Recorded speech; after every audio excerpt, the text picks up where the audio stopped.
Nå, nu er vi altså nået til tredje dag. Det vil sige, at vi har været her en lille smule fredag, hele lørdag, og i dag er søndag. Og nu er vi nået til køkkenet, og jeg vil bare lige vise jer, fordi der er nogle ting, jeg drikker ikke shatter for eksempel.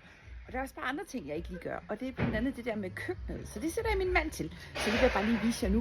Lækkert det han laver. Her har vi fået fjernet en masse ting, og her er vi lige ved den ulækreste ting.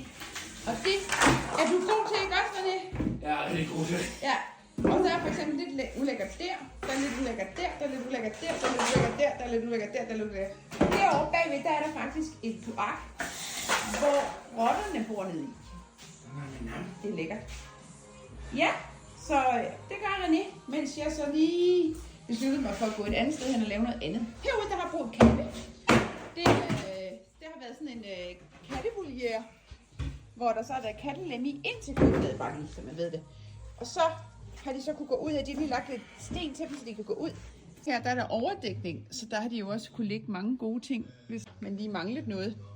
Så her har kattene altså boet på vej med køkkengang, eller indgang, sammen med rotterne her. Men rotterne var altså stadigvæk, tror jeg. Så ja, så det er det, vi er nået i dag. Og her er det jo så, at jeg har fået fjernet det sidste gulvtæppe. Og så er jeg gået herind for at skulle skille det her ad. Og det allerbedste, som jeg elsker her, det er faktisk mine handsker.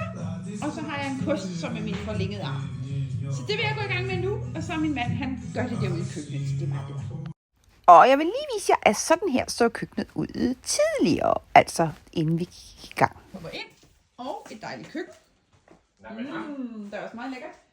Der har vi ikke haft åbnet skabene endnu. Det tør vi ikke. Der ser vi lige hvad. Der var mange rottespor og lorte her. René, hvad er det sjoveste ved at have købt sådan et hus?